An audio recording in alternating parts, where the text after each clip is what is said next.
tengo dos preguntas fundamentales, porque hablamos mucho del árbol de la vida. Sí. ¿Cierto? Sí, sí.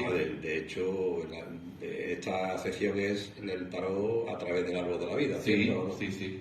Pero si te parece, hoy vamos a aprovechar como algo para que la gente sepa algo, el significado del árbol de la vida. Ah, vale. ¿Te parece Bueno, bien? ¿No? venga. ¿Eh? No, yo no me he preparado nada. Me he Pero, cogido de... Como siempre.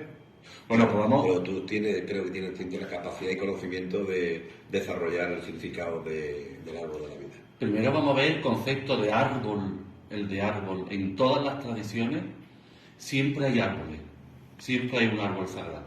Pero en todas las religiones siempre está ese concepto de árbol. Ya en los Vedas se hablaba de un árbol que conectaba con el cielo. Y en el Bhagavad Gita, que también se traduce como el canto del Señor, donde se cuenta la historia de Arjuna y Krishna, ahí se habla, Krishna en una de las respuestas le habla de un árbol, dice, imagínate ese árbol pero al revés, imagínate que tiene las raíces en el cielo y los frutos y las hojas en la tierra.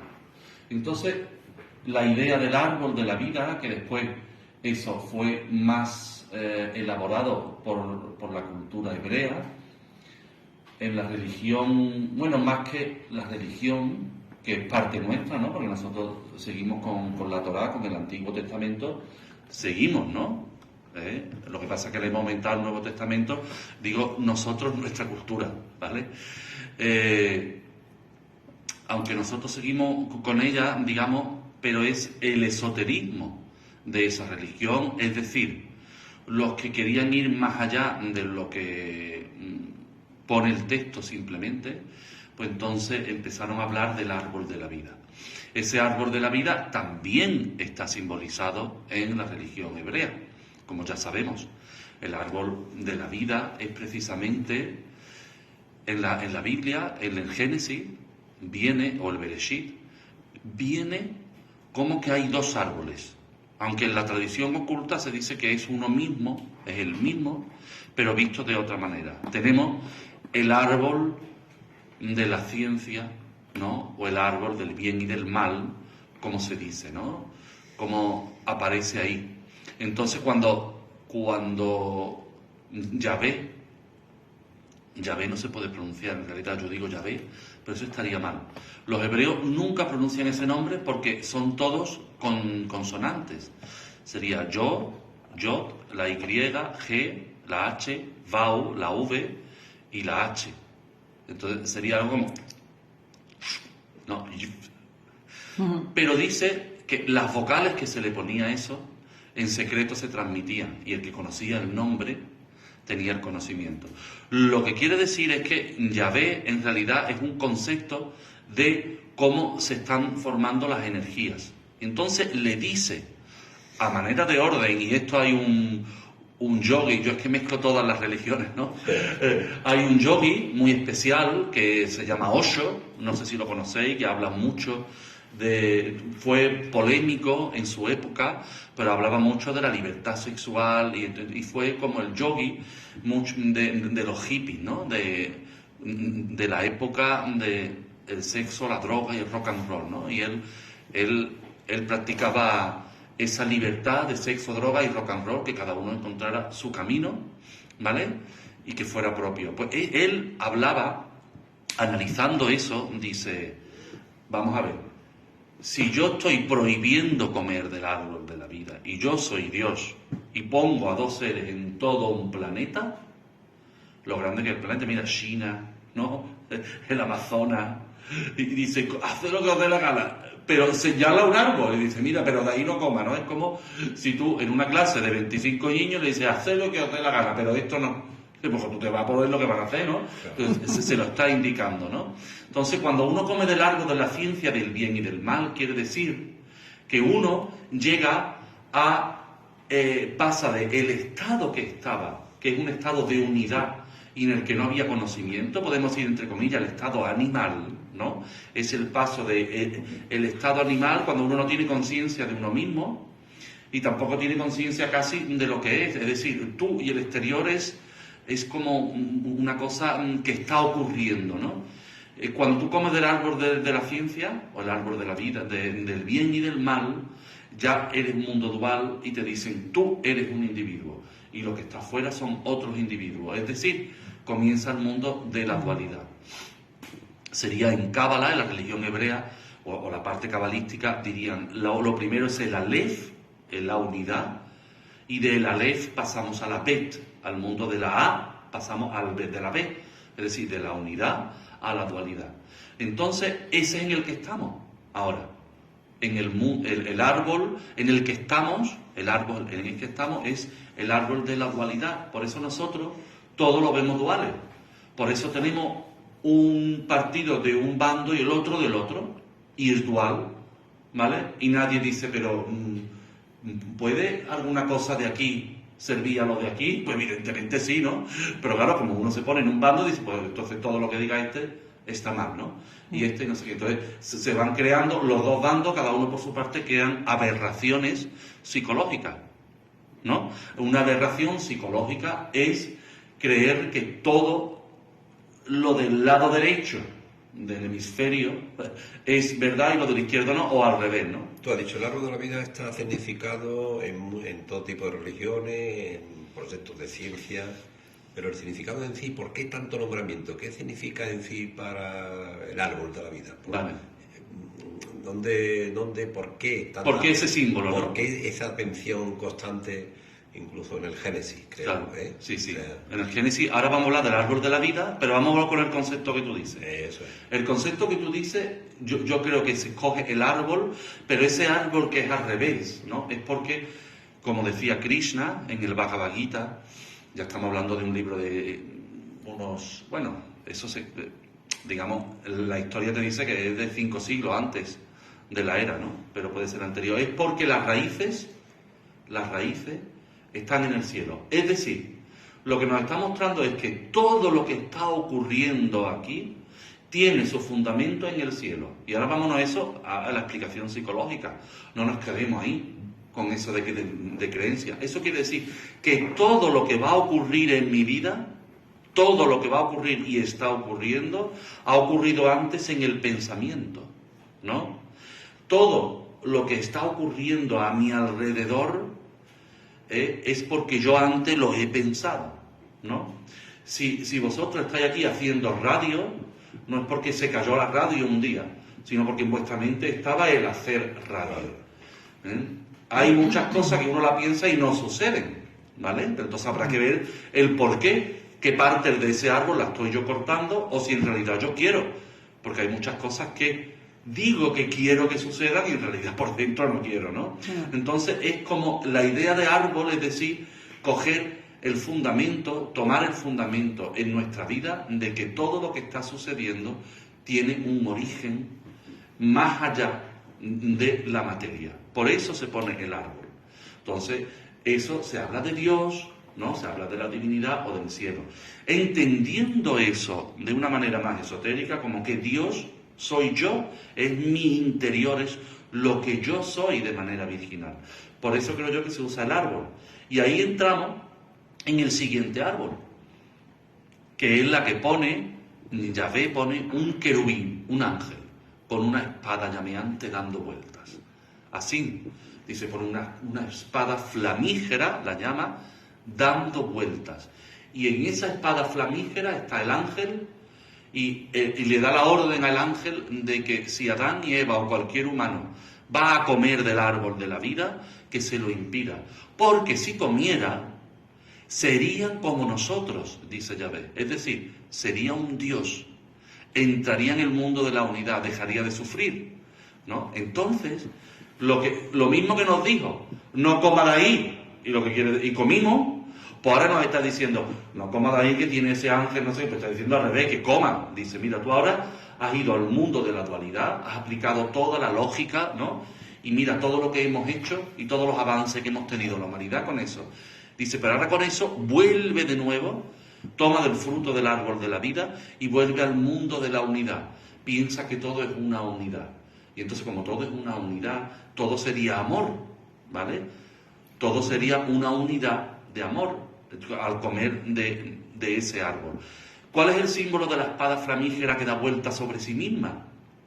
Nosotros.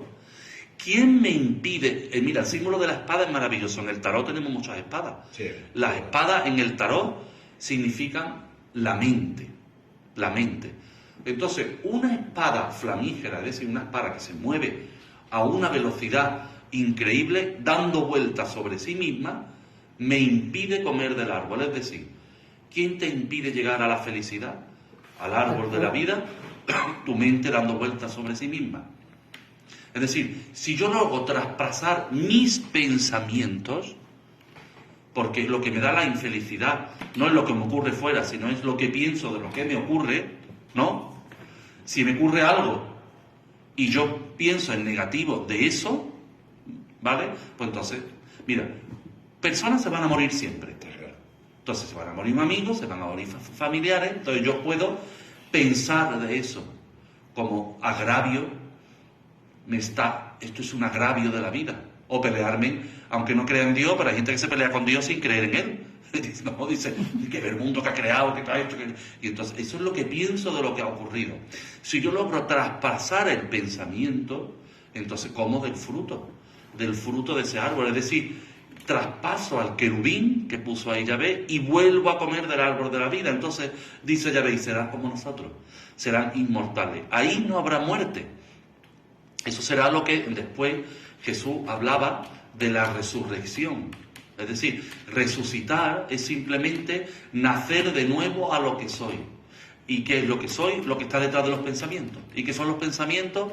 Lo que me han enseñado mis padres, la sociedad, las ideologías, las filosofías y todos los pensamientos que en mi propia soberbia yo me voy creando mi propia infelicidad. Lo único que hay que mirar es si alguien ha comido del fruto ese, es si es feliz o no. Si la persona, tú la ves, ¿vale? Con toda la cara desplomada, quejándose, ¿vale? Y que todo lo que, y como está el planeta y como está todo, está mal, esa persona sufre. Entonces, ¿y quién le hace sufrir? Sus propios pensamientos, su propia inteligencia. Es decir, muchas veces los que más sufren son los más inteligentes. Porque hay gente que incluso se ríe de decir, ay, mira esta, que vea un muñeco pasar, ¿no? Ahí, y adora el muñeco y no sé qué, mira qué tonta, pero está más feliz que tú, ¿no? Es que te lleva todo el día quejándote. Entonces hay que llegar a la parte de esa inteligencia, que viene muy bien, pero después olvidarnos de esa soberbia, no creernos más que los otros que no usan tanto la inteligencia y que adoran a muñequitos y a virgencitas, ¿no? Como lo dicen. Pues no, son iguales que nosotros, ¿vale? Pero vamos nosotros a aprender de eso. Entonces, si nosotros cogemos y el que adora sin pensar, piensa un poco más, y el que piensa sin adorar, adora un poco más a la vida, nos acercamos a esos dos bandos y ya no hay dualidad. Ahí el árbol de la vida. Entonces esa es la hermandad. Perfecto. ¿Tiene alguna...? Pues entonces tiene que tener un poco de relación el árbol de la vida con la simbología del árbol de la manzana. Claro, claro. El árbol de la manzana es el árbol de la ciencia del bien y del mal. Que dicen los cabalistas en una tradición que ese árbol en realidad es un árbol pequeñito que está dentro del árbol de la vida. Es decir, la manzana... Cuando Yahvé le dice, y no comas de ese fruto, y llegó Eva y comió, ¿vale? No comió, le ofreció.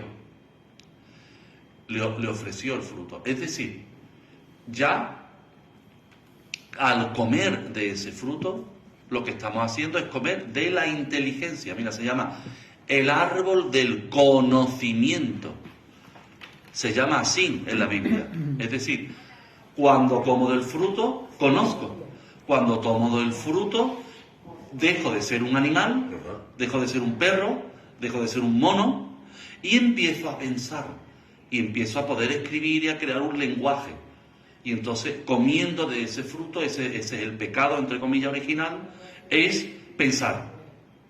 Y después te dice, ese prohibió, Pero ya hemos dicho que si tú prohíbes el ser más poderoso, te prohíbe, es como un maestro en una clase. No haga esto. Claro, no hace esto, no hacerlo, me voy. Los padres, los chiquillos, no coja por ahí, no toque esto, claro, le está indicando lo que tiene que hacer. Entonces, no haga, es haz, ¿no? Además, ¿qué más da con todos los árboles que había? Escóndelo. ¿Tú cómo va a encontrar a Adán y Eva un árbol que tú le digas que no coma? Mételo en el Amazonas y los pone a ellos en China. No lo van a comer fijo, ¿sabes? Bueno, pues cuando comieron de la manzana, de ese fruto, empezaron a conocer. Y ahora la indicación del árbol de la vida es, sigue subiendo por ese árbol, sefirá tras sefirá con el método cabalístico, sube por tu mente, aplica el conocimiento y empieza de séfira por séfira. ¿Y cómo iría? Por la séfira más de abajo, Malkut. Y empieza a trabajar mi cuerpo. Después, la segunda, las emociones. Y empiezo a ver mi relación con los demás. ¿Qué me provoca cuando yo me considero más, me considero menos? Después por los pensamientos, después por lo que soy. Después por la capacidad que tengo de dar o de recibir. Y después también por cómo es mi mente, cómo es mi intuición, y después subo a todo, traspaso lo que creo que soy, mis pensamientos, y ¿a dónde llego? Al otro árbol prohibido, que hay un ángel ahí. Entonces, cuando yo paso toda la mente y todas las espadas, llego al árbol de la vida, que es, dicen los cabalistas, el mismo árbol, lo que pasa que es más grande. Entonces, paso por uno para llegar al otro, que ya estoy, pero no me doy cuenta, y en el momento que me doy cuenta, dice, pero si es más fácil todo de lo que me creía. Y ahí es cuando uno es feliz. ¿Y qué quiere decir que uno es feliz? Porque a veces nos equivocamos. ¿Uno es feliz, es alguien que no le pasa nada? No, eso es un aburrido. Te vete que a ti no te pasa nada. Ni malo ni bueno. Todo el día en el sofá. Así, viendo Telecinco. ¿No? Belén Esteban y toda la gente. Todo el día, a mí no me pasa nada. Mejor. ¿Vale? Tú tienes dinero, que quiere que te hagan un guiso, aparece el guiso. ¿No? Que te apetece las palomitas, bajan las palomitas. ¿No? Todo el día ahí, ¿me entiendo? No, te mueres. Eso sí que es una muerte en vida. No quiere decir que ocurran las cosas que tú quieras cuando uno es feliz. Cuando uno es feliz es que uno no se queja nunca. Que ocurra lo que le ocurra, lo acepta, porque acepta como es la vida. ¿Y cómo es la vida? Pues la vida es, ahora tiene una cosa, después no la tiene, ¿no? Ahora vive, después muere. Ahora esto y ahora después lo otro. Es decir, es un fluir. Y el que es feliz es el que lo acepta todo. No es al que no le pasan las cosas. Y eso es cuando uno de verdad asciende por el árbol de la vida, que todas las tradiciones nos hablan de ese árbol. Es un árbol que conecta la tierra con el cielo, pero al revés. ¿Vale? Es decir, que uno conecta las raíces, en vez de tenerlas aquí, y yo consigo las cosas con esfuerzo, ¿no? Como el castigo que dice, parirás con esfuerzo, trabajarás, ¿no? Trabajarás y con el sudor de tu frente. Así como diciendo eso, y es verdad, porque si yo la raíz la tengo abajo, pues yo para conseguir las cosas tengo que hacerlo por cojones, ¿no? Con sufrimiento. Pero si cambio la raíz, lo que hago es primero la mente construye la vida, la mente, con mi poder mental, defino cómo quiero que sean las cosas, y si eso lo sostengo durante un tiempo, eso es la magia. Eso crea después el fruto sin esfuerzo. Por eso hay gente que dice, pero es que a este no le cuesta nada, todo le va bien. Mira, hace una cosa, le va bien. Abre yo no sé qué y tiene éxito. Y yo no sé qué. Se puede hacer por esfuerzo, pero también se puede hacer que esa persona conecta las raíces con la verdadera esencia de la vida, y después lo único que hace es recoger los frutos. Ese es el árbol de la vida. Bueno, pues la segunda parte, y eso no tenía nada preparado, se lo llega a preparar. ¿Qué hace el árbol de la vida por nuestra vida? El árbol de la vida por nuestra vida no hace nada. Por sí. ¿Qué puede hacer? Por sí. El árbol de la vida de por sí no hace nada. Lo podemos hacer solo nosotros. No hay ningún instrumento en esta... Vamos, en mi opinión, se puede opinar lo contrario. Mi opinión es que no hay ningún instrumento, ningún ser ninguna deidad ni ninguna creencia que por sí haga las cosas por mí. Es decir, si el árbol de la vida es ir más allá de lo que pienso, no, el árbol de la vida no lo puede hacer por mí. Yo tengo que ir más allá de lo que pienso. ¿Y quién me va a quitar la soberbia? Porque el problema de los inteligentes es la soberbia. ¿Qué significa? Pues que yo, como soy muy inteligente, ¿no? Y a veces he escrito tantos libros, ¿no? Tengo tantas teorías y me he leído tanto que entonces me comparo con gente que a lo mejor son felices y las considero de que son felices porque son estúpidas, ¿vale? Pues no tiene por qué, no tiene por qué, porque el conocimiento, como hemos dicho, es distinto a la sabiduría. Entonces las personas de conocimiento tienen, o tenemos, da igual, que ir hacia la sabiduría, es decir, dejarnos de la soberbia, aprender de los simples, aprender de los niños, aprender de cómo piensan los niños, y de ahí empiezo a ir a lo que verdaderamente soy, llego a la sabiduría. Entonces ahí es cuando yo puedo construir ese mundo, es decir, el árbol de la vida por sí, solamente como teoría, me puede dar pistas a mí mismo para realizar, pero lo tengo que realizar yo. El árbol no lo hace, ¿no? Es como si uno dice, ¿qué puede aportar el Puede yoga? ser un referente, un instrumento. Un instrumento, eso sí, ¿vale? Como una herramienta. O un referente, O un para referente. una guía. Claro, es como el yoga. Ah. ¿El yoga puede hacer algo por ti? Nada. No. ¿Quién lo puede hacer por ti? Tú. ¿Haciendo qué? Practicando yoga. Pero el yoga no lo está haciendo por ti, lo estás haciendo tú. Tú estás practicando, ¿no? Me duele la espalda, pues estiro. Pero te El puede- estiramiento, solo por yo leer de estiramiento, leo todos los de estiramientos de mentira, no. Te puede servir lo que tú el significado del árbol. Claro, claro. El significado del árbol, si yo lo aplico a mí, y ahora digo con sabiduría, pues entonces iré siendo cada vez menos yo. Menos yo que lo que me he construido.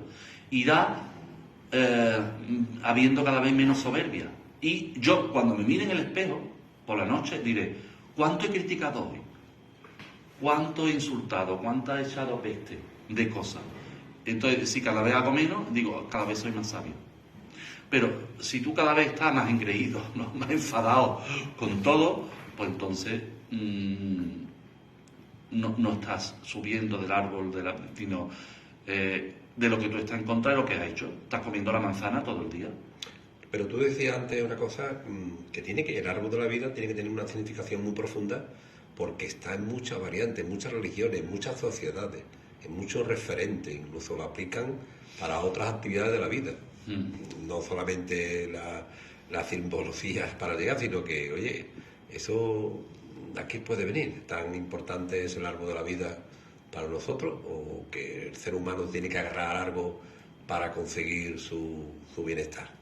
El concepto del árbol de la vida ahora está saliendo más que antes, porque ahora la gente lo que quiere es menos creer y más cambiar. Antes se desarrollaba simplemente en la creencia. ¿En cuál creencia? En dos. Había dos grandes fundamentales, había dos creyentes, dos tipos, el que creía y el que no creía, pero ambos eran creyentes, ¿eh? Uno creía que creía y el que no creía creía que no creía, que era como su creencia, ¿no? Entonces teníamos a los dos tipos, esos dos tipos enfrentados. Entonces uno, el que no creía, le decía al que creía, ustedes sois tontos, adoradores de muñecos, ¿no? Y el que no creía decía, pero ustedes sois soberbios, ¿no veis? Que estáis todo el día peleando, estáis haciendo guerra, no sé qué. Entonces eran como eso, ¿no? Como esas dos partes. Entonces, ahora lo que se quiere no es ni creer ni no creer. Es uno estar bien. Y entonces uno se da cuenta que hay técnicas y hay simbología milenarias que se han aplicado, tanto en un bando como en el otro.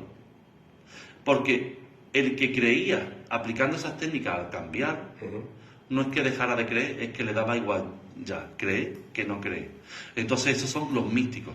Es decir, cuando en el cristianismo, en el siglo XVI, en el Renacimiento, apareció un místico como Santa Teresa o San Juan de la Cruz, ellos no eran creyentes. Ellos no decían, tiene que creer que Cristo va al tercer día, que le dio la mano al demonio y esto, y como no crean, no. Ellos tenían la experiencia propia de su felicidad y en lo que transmitían. Y después el que no creía, el que decía, no, yo no creo, cuando él llega a algo más allá, tampoco creía en su no creencia, ¿no? Y entonces eran personas, que se han visto muchos filósofos así, ¿no?, que tenían una actitud ante la vida, ¿no?, que muchos cristianos desearían tener. Entonces, ahora lo que se busca es tomar un método que cada uno encuentre el suyo para uno ir transformándose poco a poco en ser mejor persona. Y entonces es lo que las religiones hablan todas también del nuevo mundo que va a llegar. Siempre se habla de un nuevo mundo, el final de los tiempos y el nuevo mundo. Un nuevo mundo que habla, por ejemplo, la religión cristiana se habla del Hijo del Hombre. ¿Qué es el Hijo del Hombre? Porque hay que ver las palabras, lo que significan en las épocas. El hombre, en la época, es el ser humano. En esa época. No se está hablando de un hombre con pene. Se está hablando del ser humano. Entonces, si yo como concepto digo el hijo del ser humano, vamos a analizar qué es el hijo del ser humano. Un nuevo ser humano, es decir, una nueva raza. Es decir, ¿cuál es la nueva raza? La nueva raza o el nuevo tipo de ser humano es el ser humano que ni cree ni no cree. Es el ser humano que es él mismo. El que llega a estar por encima de lo que la tradición le ha traído, por encima de su propio lenguaje, y empieza a construir un nuevo mundo.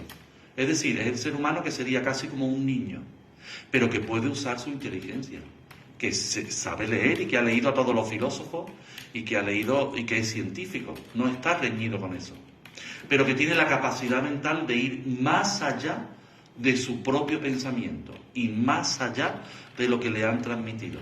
Y ese es el ser humano que, como va más allá de las propias creencias, ese ser humano respeta a todos los demás.